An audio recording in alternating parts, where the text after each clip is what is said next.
like to keep it interesting here at Bend Teardrop. After all, we got a fully functioning fabrication shop. And in the fall of 2022, we decided it'd be a good idea to make a tiny towable houseboat.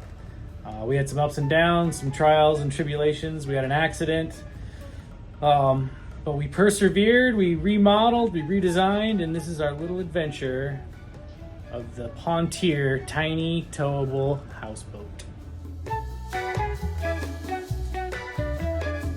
Picked up this old rickety 26-foot pontoon boat. Just been sitting in the water for years. There's all the pieces. Motor needs some work. There's lower half and this guy right here. But the plan is to turn this into a teardrop camper slash party barge. Gonna put the camper back here, lounge up front, maybe an upper deck. I'm not sure if we'll get to that or not, but eventually an upper deck kind of situation. And we're gonna take Bend Teardrop onto the high seas. Replace the flooring, put on this little outdoor carpet. So the deck is pretty much ready to go, and now I'm gonna go through and clean up all these nasty sidewalls that have been soaking in the 10-mile lake for 50 years or so. Painted and cleaned as best I could, and I just hit them all with some black spray paint. Probably do another coat later, but now we can see kind of what we're working with here. Got a new console, that's where the steering wheel is gonna go. Seat, teardrop is gonna take up all this. This will be a galley kitchen, pops up right here. You walk around to this side of the camper. And the door is gonna be back in this corner because we're gonna do 7-foot high ceilings. A walkway right here. Bunks over here to counterbalance that the teardrop's gonna be slightly off center. And a twin size or a full size bed here, and then 2 bunks over here. So almost done rehabbing the boat. Got to put the steering console in, run the steering cables, get the new motor installed. And then once that's all running, start working on the camper.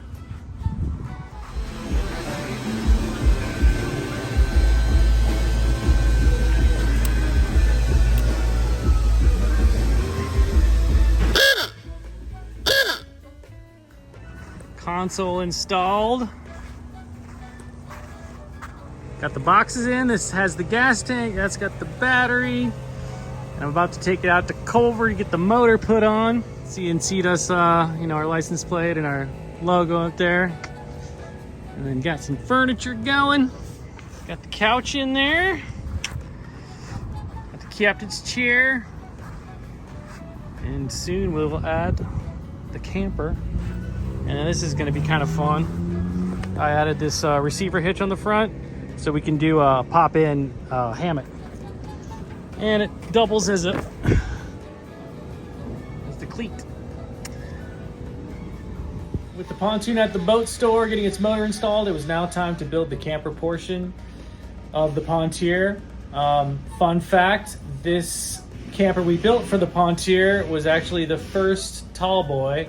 Those who follow us know that we make this tall stand-up teardrop, which has become quite popular as late, 2 years later. And this is the very first version of it. In fact, it's still sitting on our lot for sale if someone wants it. The original tall boy. We're now gonna take it to the trash store and weigh it. And we're hoping for I'm hoping it's under 2,000 pounds, but we're gonna find out. 2,080. After doing the pontoon buoyancy calculation, we determined that we just didn't have enough float, so we had to go with the center channel pontoon. A middle pontoon for extra flotation.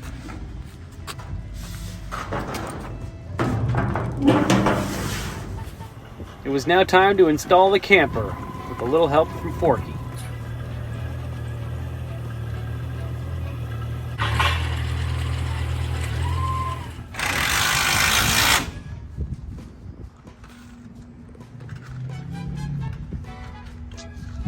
We got it on.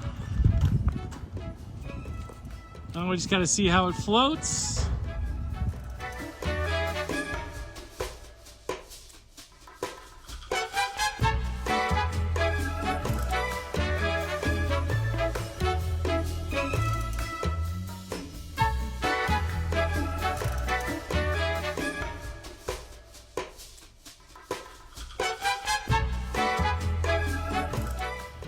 So after the successful float test, we decided it had enough buoyancy to handle the upper deck. So we had one built for us from our friends at Jay's Upper Decks out in the Midwest. We're pretty good at wood here in Bend Teardrop, but we're so-so at welding, so we decided to outsource that one. Upper deck installed, it was now time for Pontear field test number 2.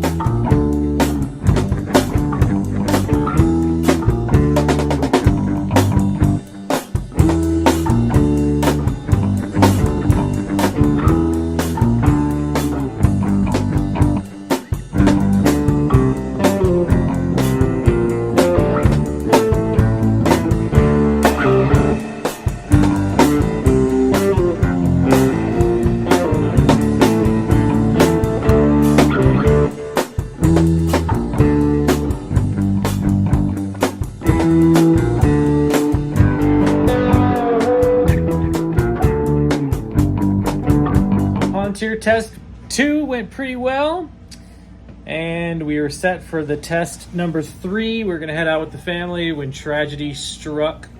I just got on the highway heading north, and I looked in the rearview mirror and I saw the whole pontoon shifting to the right. I pulled over really quick, and as soon as I did, the whole teardrop went tsh, tsh, and just crashed on the side of the highway. Luckily, we were close to home when it happened. Nobody got hurt. Funny thing is, a testament to our craftsmanship, the camper itself was fine. It actually crashed twice because the recovery crew was having a hard time getting it back on the trailer because the trailer itself was what failed. Most of the damage was not from the actual crash. It was from the recovery crew who got frustrated and just dragged the pontoon onto the flatbed because they couldn't get the trailer to work. Come to find out, after inspecting the trailer, we bought a special trailer just to tow it from a company out of the Midwest that shall remain nameless. But the way they designed the bunks that held up the pontoons, they just used a bolt and not even a washer, not a U-bolt, not a weld, just a bolt going through a hole that was barely bigger than the bolt head itself. So it was only a matter of time to where the bunks themselves just sheared off. It's just a terrible trailer design. And it all worked out. Insurance paid for it, but I would be leery. Don't buy any pontoon trailer that doesn't have U-bolts going through. We had a buddy actually weld on the bunk housings and lower the whole profile. So now the trailer is much safer. All in all, it actually turned out to be kind of a good thing because it forced me to rethink the design. Instead of doing a heavier teardrop design, I just did, we've been building these mobile saunas lately. Another company we started called Salt Sun Northwest, check it out. So we've been doing Northwest cedar, tongue and groove cedar. Lightweight, smells really nice. Naturally kind of insulated, naturally mold and moisture resistant and bug resistant and whatnot. So I did a new design that was more sauna, teardrop, hybrid kind of a deal. And I think it actually turned out a lot better. All right, so we finally got the pontoon back from a buddy. He patched up all the dents from the accident underneath. Funny that welds aluminum, it's not pretty, but it's functional. We've added these foam-filled pontoons to the front to kind of give the front a little bit more lift. Lowered the profile of the tower, and then just started building the new cabin. It's gonna be a lot lower, and we're doing it sauna style. A cedar bunkhouse. The bottom bunk, top bunk. Trying to really cut down on the weight. So instead of doing like marine grade drawers, we're just doing tubs. Keeping it real simple and as low as humanly possible to avoid another mishap.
In the making, our little project is finally complete. Behold, Pontear 2. Let me give you a little tour. First thing I'll show you is the kitchen. We're cooking up some coffee here with a French press and some sausage. This is a pop-up cutting board. Suit your needs. Got a sink over here. Shelves here for plates and cups and whatnot. We got a magnetic holder for the knives.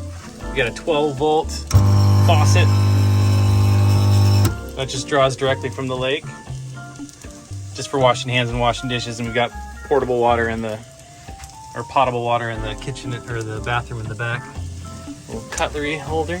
We got a drawer here for odds and ends. Every kitchen needs that. Down here we got trash and recycling. Down here we've got our fuel source that fuels the stove, and then we've got extra storage, and this is kind of a pantry for food and whatnot. We got the batteries tucked back here, and that's the solar conditioner because we got 200 watts of solar on the roof.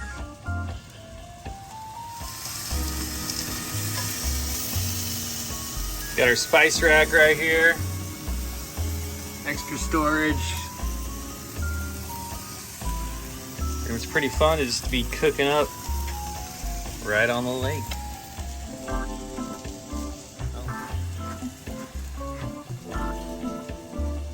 That's the kitchen. On to the living room. We got a lounger here with storage underneath, cup holders of course. We got another couch, table. That table can be removed and put into the cabin, so I'll show you here in a minute. No home was complete without a plant, so we've got a nice succulent here. Living its best life. And then I'll show you the captain's chair.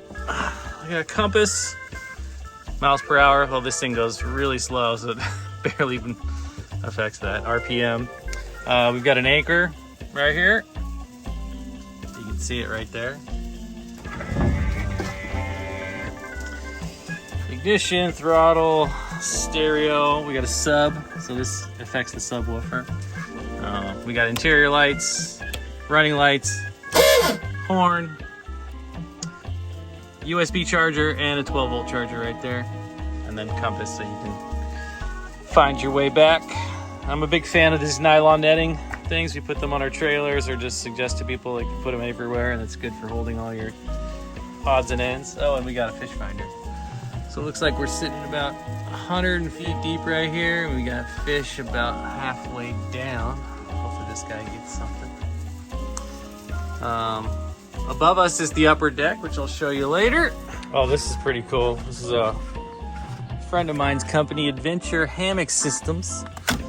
Check this out. Instant hammock. Boom, just like that. Ready for lounging. All you do is pop this open, swings to the other side and latches. And we got a little ladder that just drops down. We got one on each side, so you can access either side of the boat after you take your dips. All right, onward to the cabin. So I built this for our family, which is a family of 4 and 2 dogs. And we're not huge people, so I try to keep the ceilings as low as possible, just because on lakes you get wind, and wind can push your boat around. I've got some buddies out here that got their own houseboats, and they're a little taller, and they're always fighting the wind. So this is low. The ceilings are about 6'5". To save on weight, I just did tubs for storage. Down here we just have tubs that have all our clothes and whatnot. We got a 12-volt DC TV so we can watch RoboCop or Terminator or any of the movies that I make the children watch from my past. We got some lighting with LED corner lights in each corner. 10-speed 2-way max fan doing its thing right now.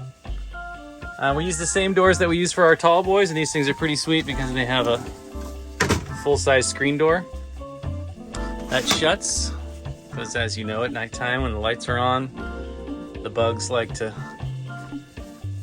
work their way towards the light, so that'll block them off. And then back here we got the bathroom. This door is one of our teardrop doors, and that window opens and has the screen as well, so you get plenty of ventilation in here.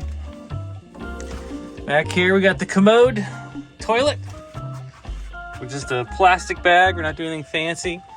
Curtain for privacy, or you can just let it ride. This is our motor. We got a 60-horse Honda 4-stroke.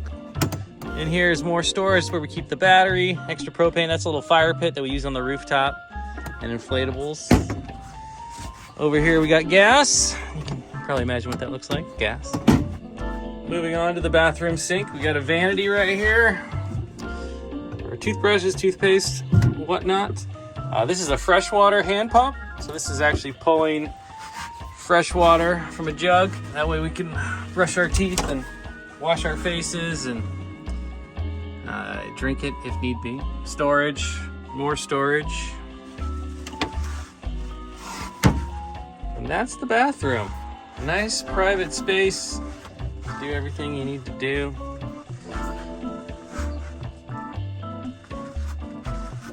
Not a lot, got a little spot to hang out in.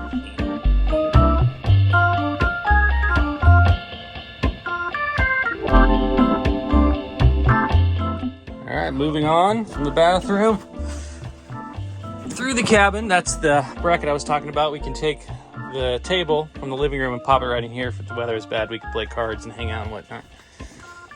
But moving on to the upper deck.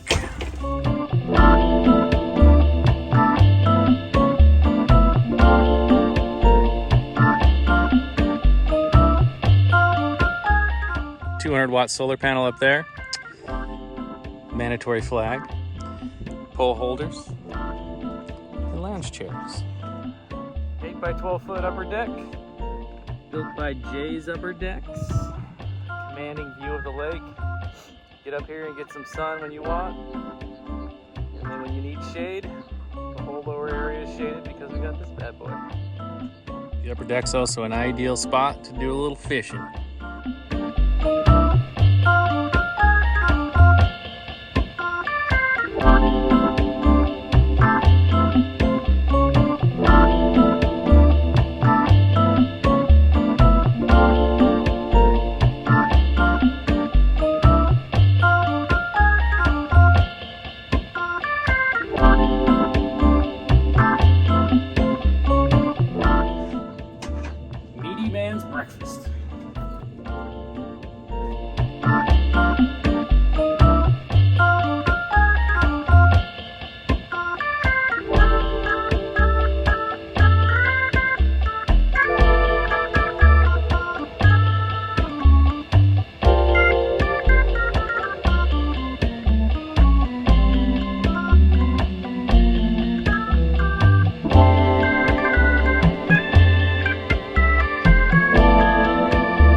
the Pontear 2 in its semi-final iteration.